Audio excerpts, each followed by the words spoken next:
Welcome to the Ernie Chambers Show.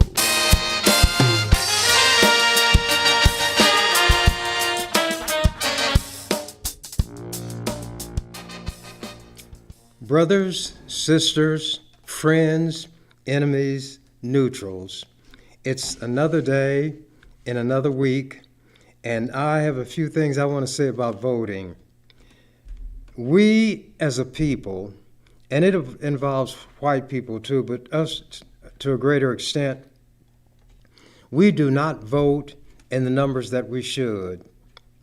If you want to know how to attack your enemy, study that enemy, whatever that enemy fears the most, whatever that enemy would like to keep you from having and making use of, is the very thing you ought to run to and grab and hold on for dear life. When it comes to black people in this society, although the Constitution says that anybody born in this country or naturalized, that means you come from another country, you go through the rigmarole, you take an examination, and you gain citizenship. But anybody born or naturalized in this country is automatically a citizen. That does not and never has applied to black people.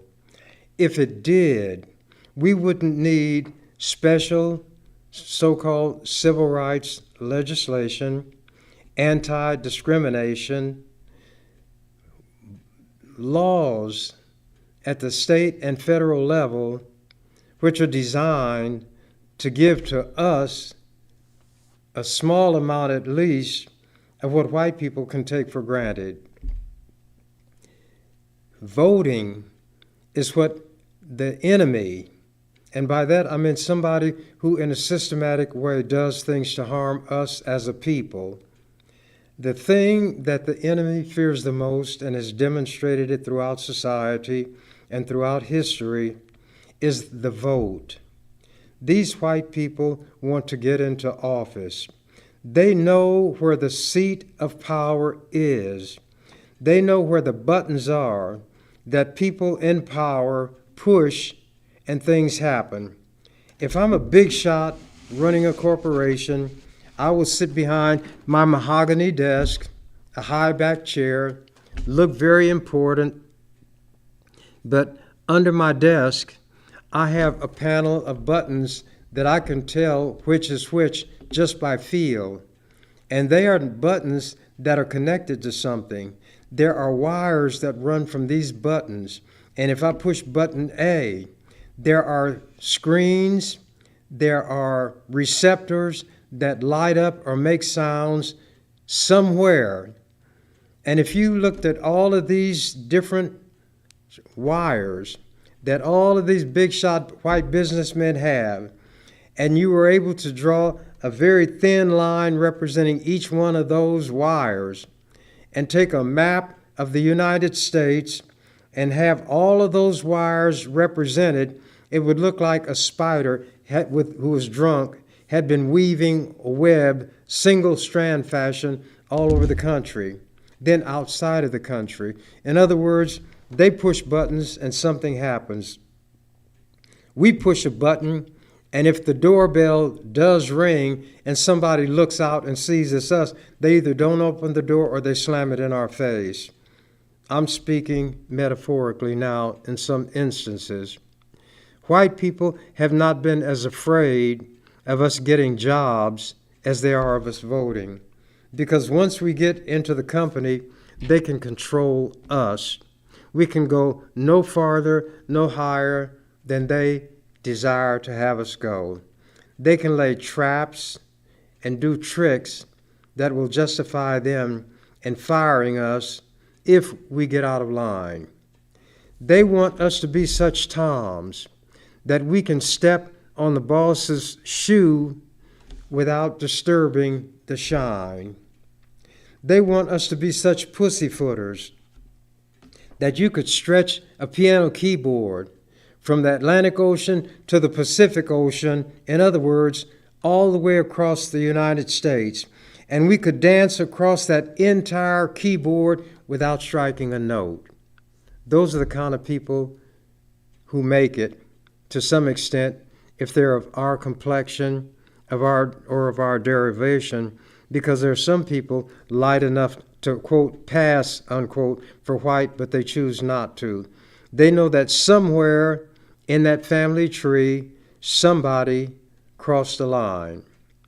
So we have a set of circumstances where that enemy does everything to keep us from having power. Voting is what that weapon is.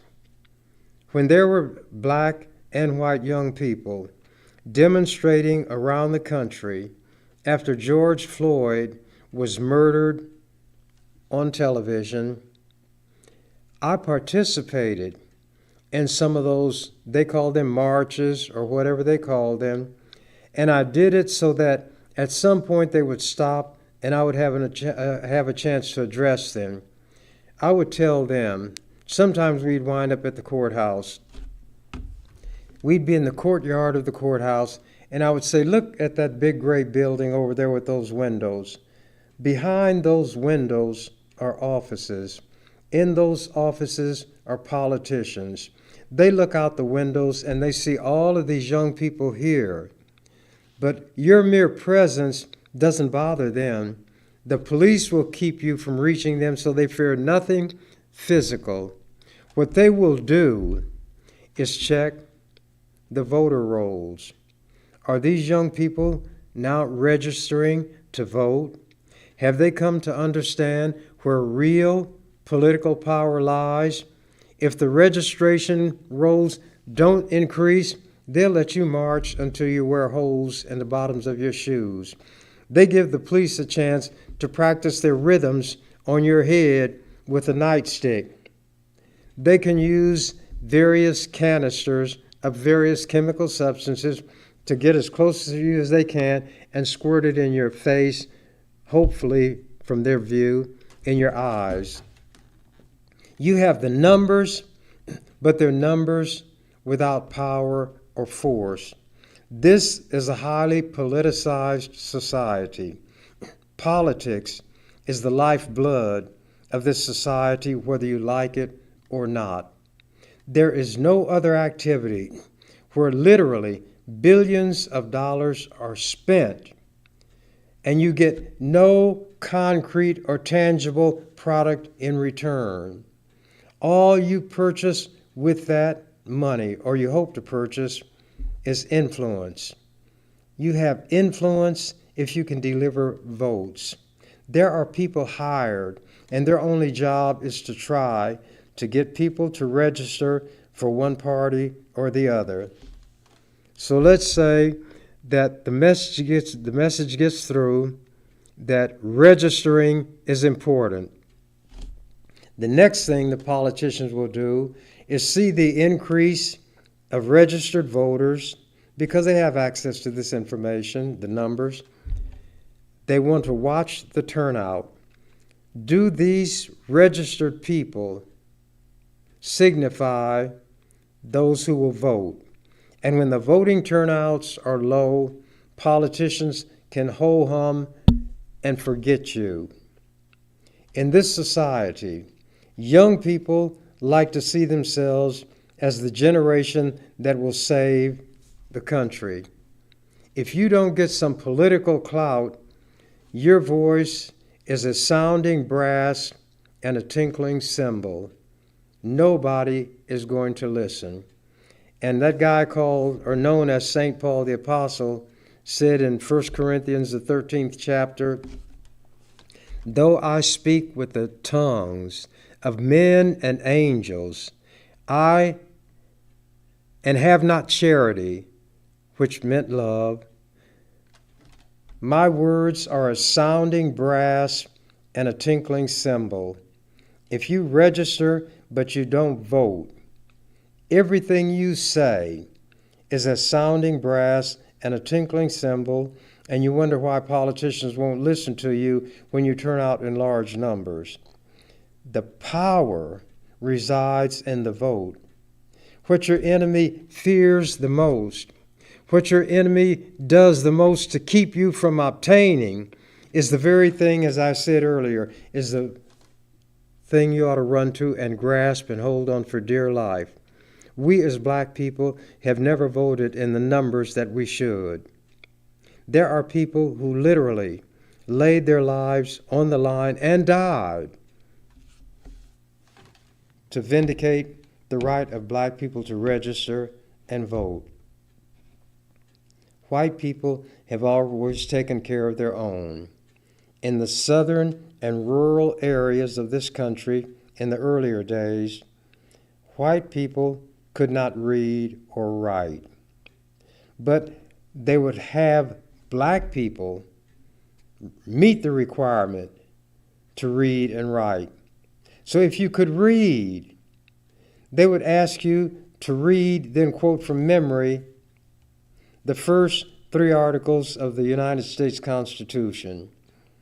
And since Jesse James is the registrar and Frank James is the one guarding, and you're the poor person here with a few nickels in your pocket and they want them, you're not going to be able to read well enough to satisfy these racists.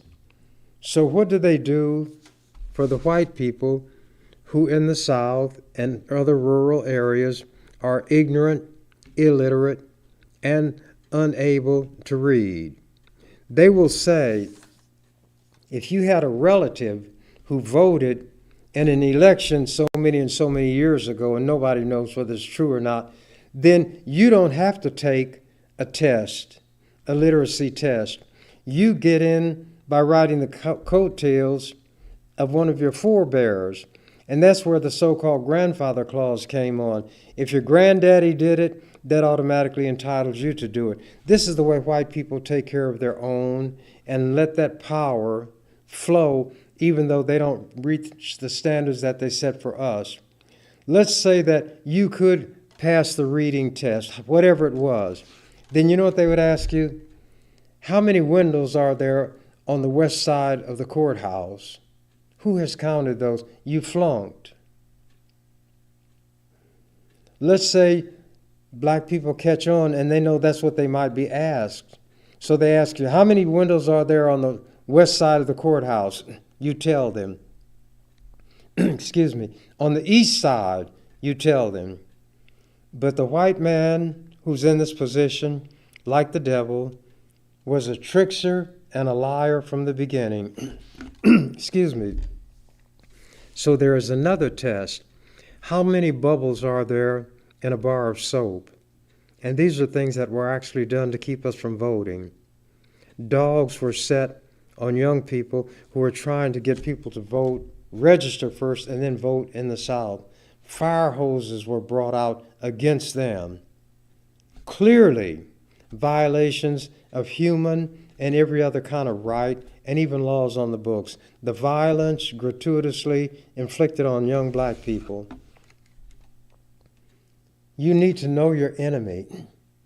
Things rocked on.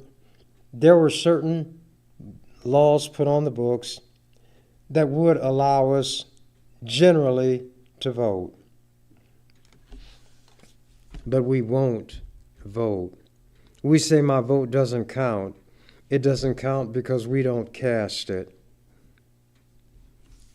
Nobody is going to respect you when you fail to use the tool that is readily available, so you don't have to be whining, crying, begging, and pleading all the time.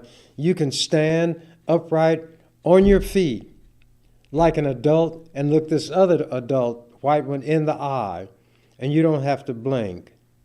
You don't have to come into a room where he's sitting down and you're standing up and you reach in your pocket and bring out some sand and you spread it on the floor and you go shuffling up to him, sliding on the sand, and say, "Pardon me, boss, I just graduated from the cool school." A clown, a joke, a jokester. Vote. Register and vote. If we read history, and we don't have to go back too far, we can see where people did literally lay their lives on the line. Medgar Evers was assassinated. Martin Luther King Jr. was assassinated. Malcolm, although he was a Muslim and talked about things other than voting, was assassinated. And Malcolm's watchwords were, by any means necessary. You don't have to use or resort to extraordinary means if you will just vote. Our district, the 11th Legislative District, number 2 City Council District, are not taken seriously because we don't vote in large enough numbers. But if we were doing that, as some will do in the South, you know what these white people do? They draw the lines to include this territory that has a lot of white people, exclude this territory that has a lot of black people, and it's called gerrymandering. And you know where that term came from? If you read history, a guy named Elbridge Gerry, Gerry, was the first one who started utilizing that. And as he drew these lines that wiggled and squiggled and went all kind of ways, they said, that looks like a salamander. But since Elbridge Gerry was the one who did it, they didn't call it a salamander, they called it a gerrymander. There are so many things in history that we need to master. Malcolm said, the study of history is the subject best able to reward our endeavors or expenditures of energy. All that a white person has to do is be born in this country, and he or she does have all of the rights promised by the Constitution and the laws. A white person from another country can get off the boat. He or she will get off the boat on Saturday. Then Monday, he or she is your boss because he or she can become a citizen. They have to go through some steps, but I'm doing this to make a point. White people take care of their own. White people, though, are outnumbered on this planet. I'm not going to go off into that because I would take more time on that and not make the point. When I got sent to the legislature by wise black people, I wore sweatshirts and jeans. And when white people ask me, why did I dress that way? I say, well, if you'd worry less about how I dressed and more about the rules and the way that I study the rules, you would do better than I do. But let me tell you this. Before I came here, and while I'm here, I'm a barber. If what I wear is suitable and good enough for the people who give me my living, certainly it's good enough for people down here who are going to show themselves to be my enemy. So don't worry about how I dress. You pay attention to the rules. And I became a master of the rules. I became known as the King Cobra. And my mantra was, the King Cobra, does not waste venom on dead or fleeing things. So if a bill came up for a vote, and it made no difference one way or the other, I wouldn't say anything, and people would ask me, why didn't you say anything? I said there's no need to because it's a pee-wee bill. It doesn't mean anything. If it passes, then come see, come saw. If it doesn't pass, come see, come saw. It's a bill, when you look at it, it doesn't help anybody. It doesn't hurt anybody. It doesn't cost anything. It doesn't do anything.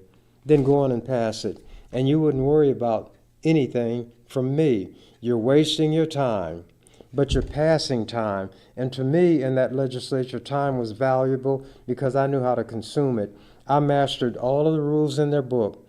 They enshrined me in the rule books.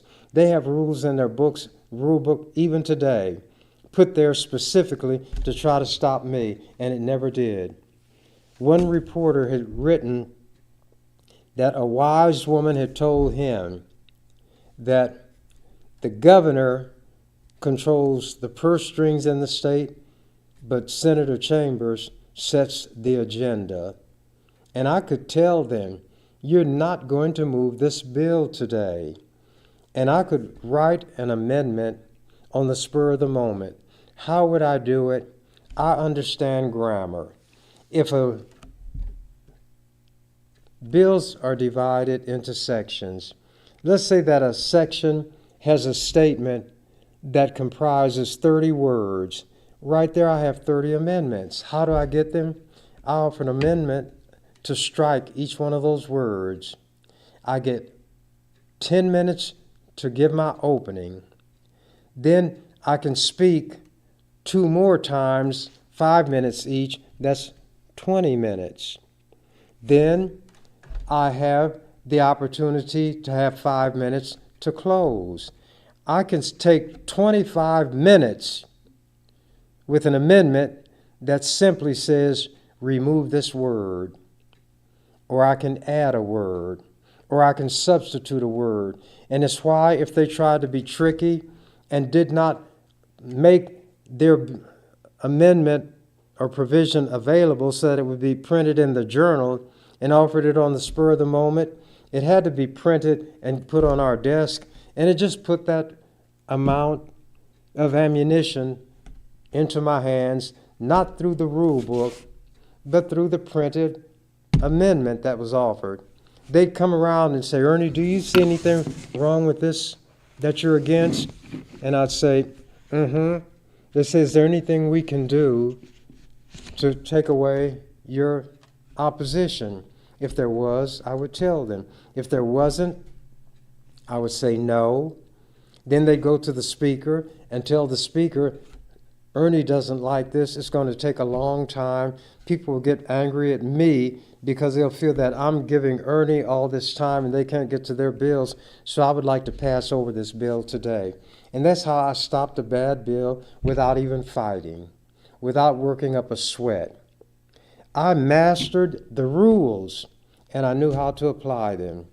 I was called the master of the rule book, and I'm enshrined in the rule books to this day. I'm enshrined in their Constitution. How? Through term limits. They couldn't get me out because black people were wise and knew what they had with me in that legislature. So they said, then we'll fix it so that he cannot run after 2 terms. And they got it. Editorial writers saw what they were doing and said how unwise it was. Former senators talked about how unwise they were, and that it was all to try to stop one man, and then I mocked and ridiculed them. I said, you got something in your Constitution that will temporarily remove me, because after I sit out a term, I can come back, and I will be back. I said, but I'm taking all 48 of you with me. There are 49 senators. And I'd say, this is my legislature. I own this legislature. You all are my white folks.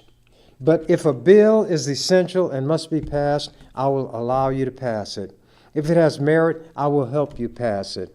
A loaded brain is more powerful than a loaded pistol unless you're in a gunfight. See, I'm intelligent also. I could be giving one of my most inflammatory or inspirational speeches, as they call it, and I'm making one point after the other, and somebody puts a pistol on my nose and say, Ernie, you say one more word and I'll blow your brains out. I'm intelligent. Silent night. They didn't know how to cope with me. They didn't know how to deal with me. They had nothing that I wanted. They couldn't take anything from me. The lobbyists who control them will tell them, don't upset Ernie because he will hurt my bill. And then lobbyists would come to me and ask me, is there anything that can be done to this bill that will take away your opposition? And if there was, I would tell them, they'd take away my opposition, and I'd let the bill go without even speaking on it. But because there were different bills dealing with different subjects, they never knew when that would happen. One of the senators said, Ernie's got the power of Nero. If people were in the arena in the days of Rome and they were fighting the beasts or whatever, and one of them was under the control and at the mercy of one of these gladiators, if Nero turned thumbs up, everybody turned thumbs up, and the person was allowed to live. If Nero turned thumbs down, the person who was in charge had to kill the individual. One senator said Ernie has become the Nero of the legislature, and that's an awesome power. If he says a bill lives, it lives. If he says it dies, it dies. Not everything that I attempted was successful, but it was successful to a marked degree, to such an extent that I could run that legislature. And they called the legislative chambers Ernie's chambers. All kind of little things. You know how I got into the legislature?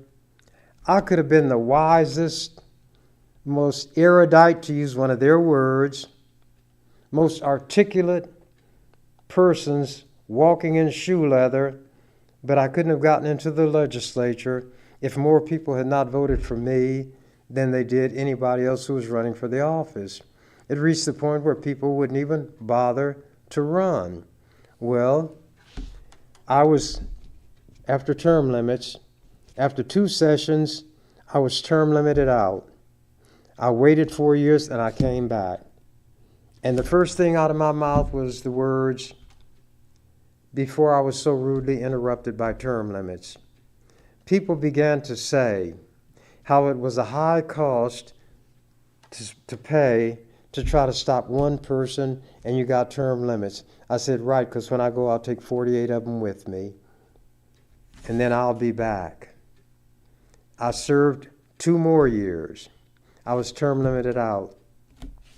By the time that 4-year term was over, and at that time I told people that if my health was good and my mind was clear, I'd consider it. They took that as a promise to run again.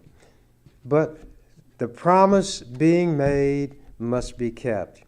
If I was not clear enough, and the people that I care about took it as a promise, and maybe they were playing a trick on me because they wanted me back down there, I said, if that's what my words conveyed to you, then I'll keep my word. And a few days before the deadline for filing for the legislature, I filed again. Well, the Democratic Party didn't like that because the person who is there, and by the way, he got there when I was term limited out because I endorsed him. I had known nothing about him, but he was a young man. He was going to law school. He was a champion wrestler, which meant he had some heart, because on the mat it's just you and that other person. It's not like a team sport where if you mess up, other people make up for it, and it doesn't make that much difference. He was going to law school. I was going to law school while I was in the legislature, and even before. So when I looked at the other ragtag and bobtail people running, and there were those who had sold out numerous times, I endorsed him and he won. Well, now the piper must be paid. The people in this district, and I don't mean 1 or 2, said you got to run because while you were not there, all kinds of crazy things happened in the legislature. COVID-19 occurred, and that was occurring before I got out through term limits. And that's a word that tells you information. So COVID-19 is like a code that tells you when this particular branch of virus came into being, the year that it came into being, and that's where COVID-19 came from. If you look at things, you see that there is a logic to it. So I got all of my shots. Every shot, well, 2 of them, a shot and a booster. When I got them, I would drop down and do one time 25 push-ups, another time 30, just to show them that I was in good health. I wasn't taking the shot because I was sick right then and had to try to get well. Prevention is better than cure. Don't get sick in the first place. So every time I got my COVID shot, I notified the media, and they wanted to be there. Sometimes television people, other times the print media, sometimes both of them. And I was trying to show by example what I thought was best for all people, not just black people.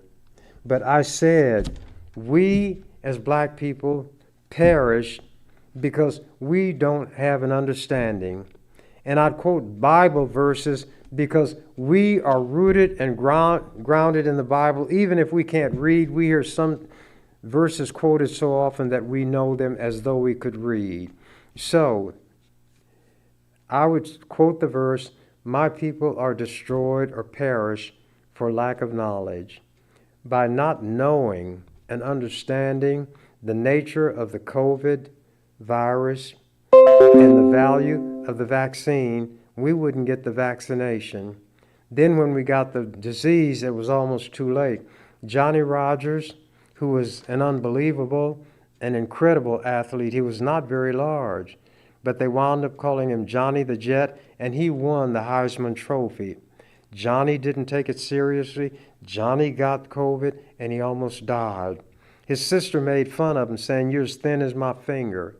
And he talked about it. He survived, fortunately, that he had to get his air, he said, in sips, a sip of oxygen at a time. He had no strength, but he did basically recover. So we ought to listen and take to heart those things that would be of value to us. Don't run your head against a brick wall to demonstrate that you don't think it's hard, and then you find out it's hard. I said knocks your brains out, but you don't have any brains, or you wouldn't be running your head against a brick wall. If you see somebody else run against a brick wall, he falls, another, and you see 100 of them do it, why would you think that you're the 101st and you can do it and you won't meet the same fate? We have to read. We have to study. We have to come to an understanding of the truth. What is my truth? I don't have enough time to go into it today because I took so much time with preliminaries. But I'm going to read a few things about what happened while I was in the legislature.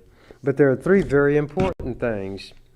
We couldn't get people on the city council, the school board, or the county board because they ran at large.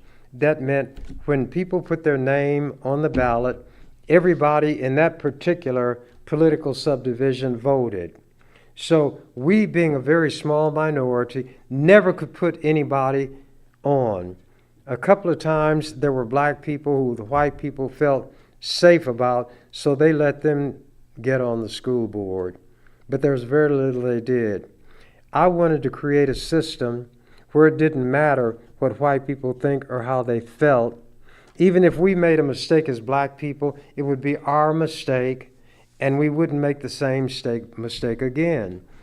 The system is called district elections.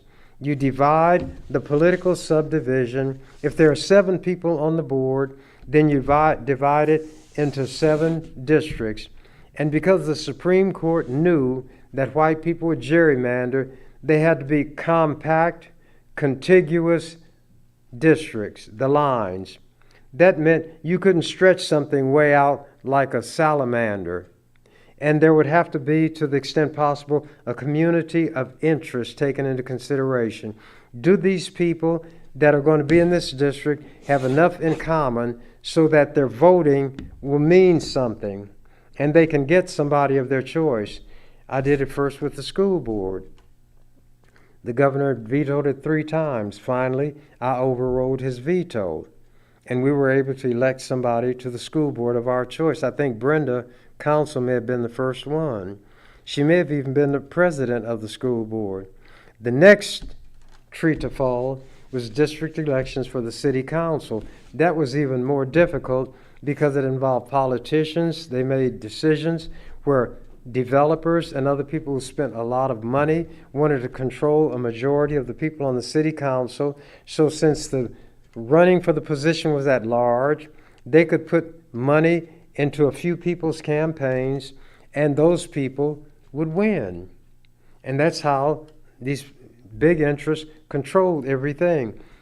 We ran for the city council. I think I even ran for the city council once, ran for the school board. No chance, but just to demonstrate that no matter what we had going for ourselves, we couldn't elect anybody. That bill also was vetoed several times. But I'm going to tell you how I lucked up on it. I lost a bill that meant a great deal to me. People think that the only time I got a bill passed to abolish the death penalty was a few years ago. In 1979, I persuaded the legislature to vote to abolish the death penalty, but a governor named Thone vetoed it, and I couldn't get enough votes to override his veto.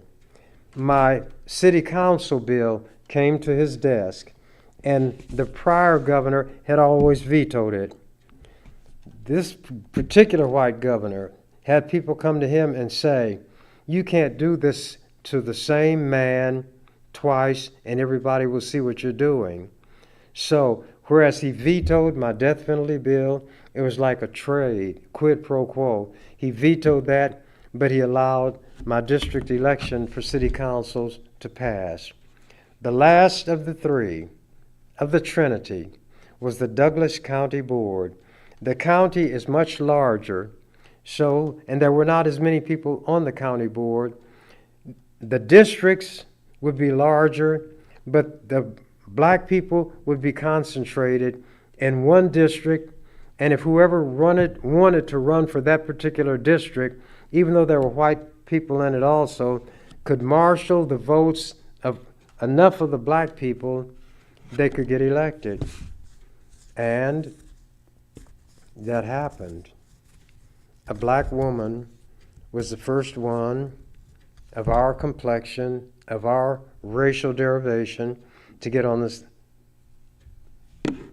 county board. The same thing had happened with the school board, and it may have happened with the city council. But Brenda had gotten on the city council too.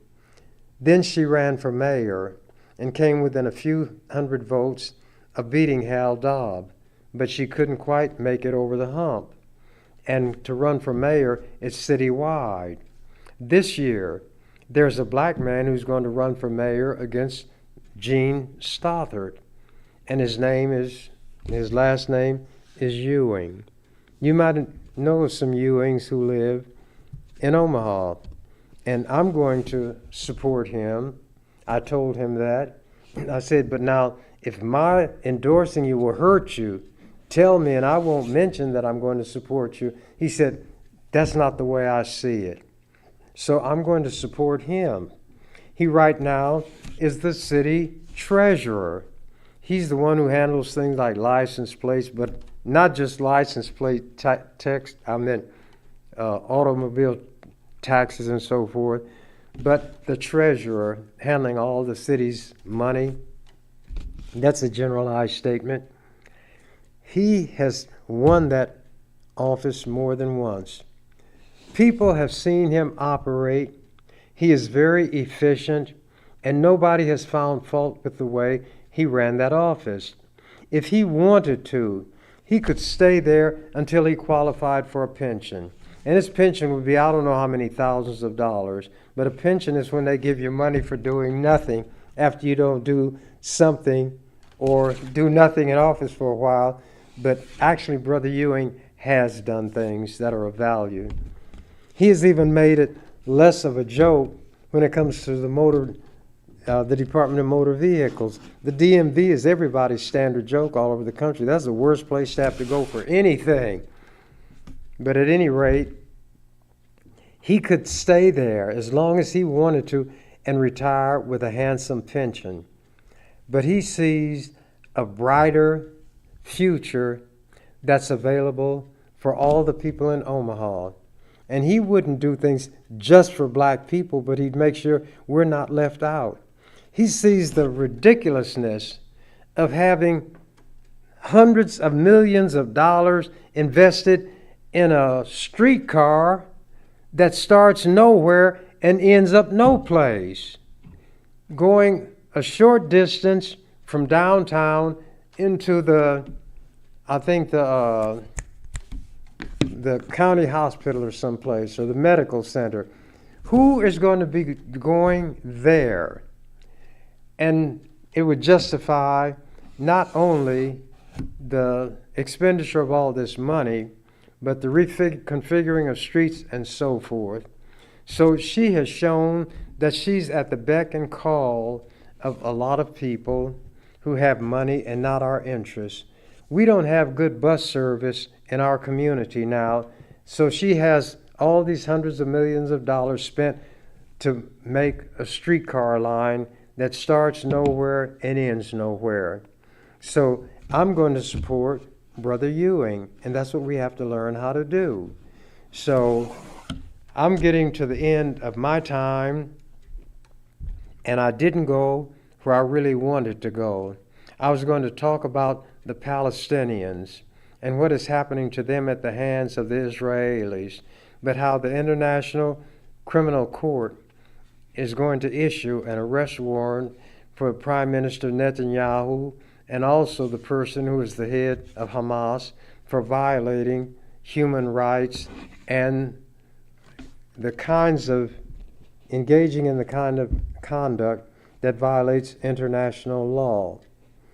That court has condemned what Israel is doing. South Africa has a matter pending before the UN that would condemn Israel, and now other countries are joining South Africa and asking for the opportunity to put their country in line with South Africa. But here's the irony. Jews were run out of a lot of countries in in Europe, and a lot of them gravitated to South Africa and joined that government in crushing black people under that racist system called apartheid, the most racist, cruel system that ever existed before or since. A bill that I got through the legislature that said no country that does business with or in South Africa can have any investment of state funds. That passed. All of Nebraska's money that was invested in companies, and a lot of companies did business in or with South Africa because it was so lucrative, the return, because the more businesses that supported South Africa, the more it propped up that government, and they were rich. A lot of the Jews that went from Europe went to South Africa and joined these racists in suppressing black people. Then they decided that they'd like to have a country of their own. So, and I'm shortening all this because I don't have time and it's too involved, but they started migrating to Palestine. There was no Israel, but Palestine was a country. It was a nation, and the Jews settled there. And then through shenanigans and manipulations, they, in 1948, had the area where they had stolen from the Palestinians declared to be the state of Israel. It became the so-called Jewish state. Then, like a plague, and this is not on every Jew, the ones who ran it began to steal and encroach on the land of the Palestinians, and pretty soon they took over, and you see what's happening today. And you know, when you run like I run, and you run a mile in 4 minutes, when you run 3 minutes, you just know that automatically, and you know when you got 1 minute left. And I figure I probably have run 3 minutes of my 4-minute mile, so I probably got about a minute left, and I'm going to wrap it up without having to have the hammer dropped on me. I'm going to, from time to time, talk about voting, and I will give some examples specifically from various states of how things were done to keep black people from voting, and then show examples of how when black people voted, things changed because they had their fingers and thumbs on the buttons of power. And there was something that button was attached to, like these big shot white men. And when you hit this button, there were currents that went through these wires, and something happened here, it happened there, and it happened to the other place. Without voting, we're going to be whiners, complainers, and beggars forever. And some people might be saying right now, well, suppose you encourage a lot of people to vote and they don't vote for you. Well, it's bigger than me. It's more important than me. I'm one person. I don't have a lot of time left on this earth anyway. If I have 100 years, that's not much time. We have to look at what's best for our group. And the best thing for our group is to be in a position to make a decision as to who we want, who we think is our best, in our best interest. And when I was in the legislature, I would tell people how to file and run against me. And if they didn't have the money, they might could do it in paupers where you didn't have to pay the filing fee. And I said, but if you lose me, oh yes, you lose a good thing. But I wanted the people to be in a position to select whom they chose. I had a history and a record, and from time to time, I'm going to read from some of the things and of the things that I had done. From the time I was arrested and put in jail for standing on the step of the barber shop and looking at a cop who had parked his cruiser in the bus zone while his friend went and got a fish sandwich at the fish house. This cop didn't like me looking at him, so he arrested me and charged me with interfering with an officer. But I can't go through the whole story here because I don't have the time. But those are some of the things I'll mention. The bills that I got passed, the changes that I brought into being, and people thought once they were in place for a while that they'd always been there. So I'll be listing the kinds of things that I did while I was there, and my mind is still clear, my health is good, and somebody can catch me on the street, and if the ground not too dirty, say, Ernie, drop down and give me 25, and I'll give them 25 push-ups. And I'll say, I'm 86. July 10th, I'll be 87. One more year, and I'll have as many years to me as there are keys on the keyboard of a piano. I'm not embarrassed by my age. I'm not ashamed of my age. I think I carry my years well. And if my mind was slipping, I would know it. If my health was bad, I would know it. And I wouldn't want my community to buy a pig in a poke, meaning something that they don't know what it is, but they hope it's good. So my time now is just about out, and I thank you for yours. So I will say what the canary said when he found out that the door on the cage was open. I'm out of here. You've been watching The Ernie Chambers Show. If you'd like to leave suggestions, email us at ewcfacts@gmail.com. That's ewcfacts@gmail.com. This is an EWC Communications production.